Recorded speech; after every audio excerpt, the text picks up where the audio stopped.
장 프랑스와 밀레는 빈곤한 프랑스 농민의 고단한 일상을 우수에 찬 분위기와 서사적 장엄함을 담아 그림을 그린 사실주의 화가입니다. 밀레는 가난한 농부의 맏아들로 태어나 깊은 신앙심과 경건한 분위기에서 어린 시절을 보냈습니다. 그래서 어린 시절의 경험들이 밀레의 그림 속에 그대로 나타나 있으며 프랑스 농민들을 가장 프랑스적으로 그린 화가로 평가받았습니다. 그의 대표작은 만종입니다. 저녁종이라는 뜻입니다. 그의 할머니는 종종 밀레에게 너는 하루에 3번 종소리가 들릴 때마다 꼬박꼬박 기도해라라고 말씀하곤 했습니다. 밀레는 할머니의 말씀을 떠올리며 그 그림을 그렸습니다. 그 그림에는 해가 솟아내 기울고 하늘이 붉게 물들자 하루 일을 끝낸 부부가 감자를 수확할 수 있도록 도와주신 하나님께 감사 기도를 드리고 있습니다. 밀레는 지금은 세계적으로 알려진 화가가 되었지만 처음부터 그의 그림이 인정받은 것은 아닙니다. 맨 처음 그의 그림을 눈여겨보았던 사람은 미술평론가가 아니라 계몽주의 사상가이며 프랑스 혁명에 지대한 영향을 끼친 그의 친구 장자크 루소입니다. 열심히 그림을 그렸으나 팔리지 않아 가난에 허덕이던 밀레에게 어느 날 루소가 찾아와서 여보게 좋은 소식이 있네. 내가 화랑에 자네의 그림을 소개했더니 드디어 자네의 그림을 사려는 사람이 나타났네. 이것 봐. 나더러 그림을 골라달라고 성금을 맡겼어. 이렇게 말하며 밀레에게 300프랑을 건네주었습니다. 밀레는 친구 루소의 말을 듣고 기뻐하면서도 한편으로는 의아했습니다. 왜냐하면 그때까지 밀레는 작품을 팔아본 적이 별로 없는 무명 화가였기 때문입니다. 입에 풀칠할 길이 없어 막막했던 밀레에게 그 돈은 생명줄이었습니다. 또 자신의 그림이 인정받고 있다는 희망을 안겨주었습니다. 그리하여 밀레는 생활의 안정을 찾게 되었고 보다 그림에 몰두할 수 있게 되었습니다. 몇 년 후 밀레의 작품은 진짜로 화단의 호평을 받아 비싼 값에 팔리기 시작하였습니다. 여유를 찾게 된 밀레는 친구 루소를 찾아갔습니다. 그런데 몇 년 전에 루소가 남의 부탁이라면서 사갔던 그 그림들이 그의 거실 벽에 걸려있는 것이 아닙니까?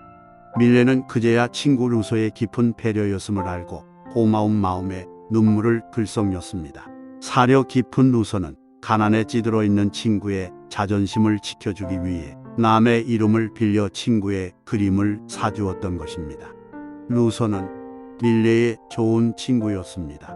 톨스토이가 쓴 이반 일리치의 죽음을 보더라도 그렇습니다. 임종을 앞둔 이반 일리치가 괴로웠던 건 용변을 볼 때마다 다른 사람의 도움을 받아야 한다는 것이었습니다.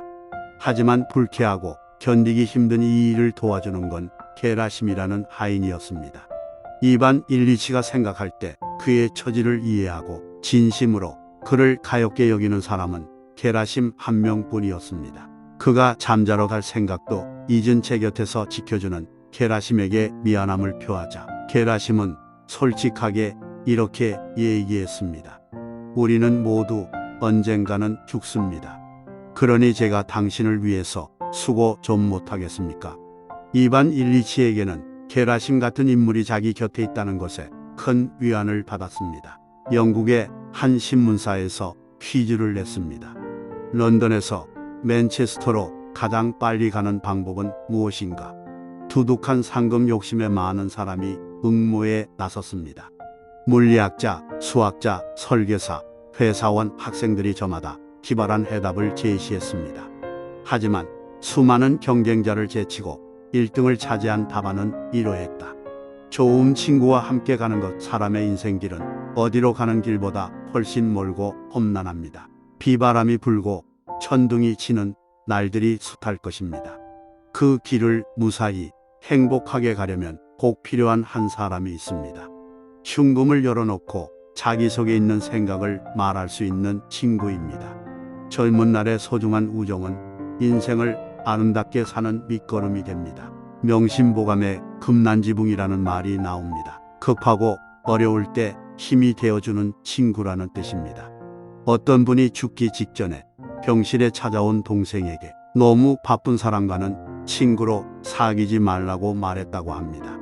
평소에는 가깝게 지냈으나 임종을 앞두자 찾아오지 않는 친구들에 대하여 섭섭한 마음이 있었던 모양입니다. 세계적인 갑부 월마트의 창업자 샘 월튼이 임종이 가까워져 자신의 삶을 돌아보니 친구라고 부를 수 있는 사람이 거의 없었습니다.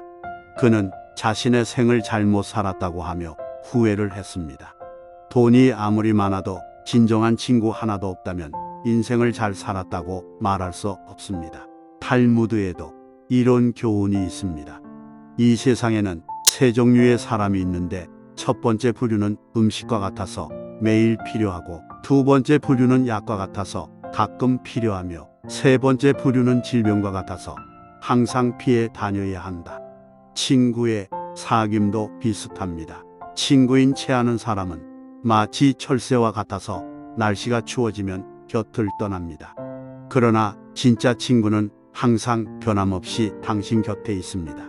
평범한 친구는 당신이 우는 모습을 본 적이 없습니다. 그러나 진짜 친구는 당신이 울 때 그의 어깨가 당신의 눈물로 적셔져 있습니다. 그냥 친구는 당신 부모님의 성함을 모르지만 진짜 친구는 주소록에 당신 부모님의 전화번호까지 가지고 있습니다.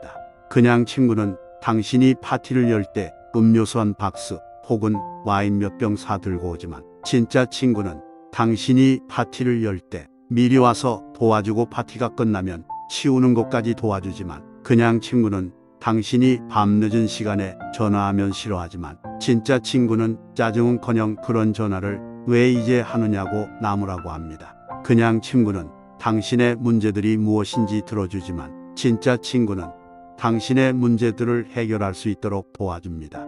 그냥 친구는 당신과 다투었을 때 우정이 끝났다고 생각하지만, 진짜 친구는 나중에 전화해서 먼저 사과합니다. 그냥 친구는 항상 당신이 자기 옆에 있어 주길 바라지만, 진짜 친구는 자신이 당신 옆에 있어 주기를 바랍니다. 진정한 친구를 얻고 싶다면 어떻게 해야 할까요? 상대가 나의 좋은 친구가 되어 주기를 바라기 전에 자신이 먼저 상대방의 좋은 친구가 되려고 노력해야 합니다. 상대의 허물을 찾기 전에 나 자신이 허물이 있는지 살펴보아야 하고, 남이 나를 이해해 주기를 바라기 전에 내가 먼저 남을 이해해 주는 것이 중요합니다. 좋은 친구는 그 무엇과도 비교할 수 없는 소중한 존재입니다. 진정한 친구는 우리의 인생의 가장 귀중한 자산입니다. 그런 친구를 가졌다면 인생 자체가 든든해집니다. 좋은 친구를 가진 당신은 정말 행복한 사람입니다.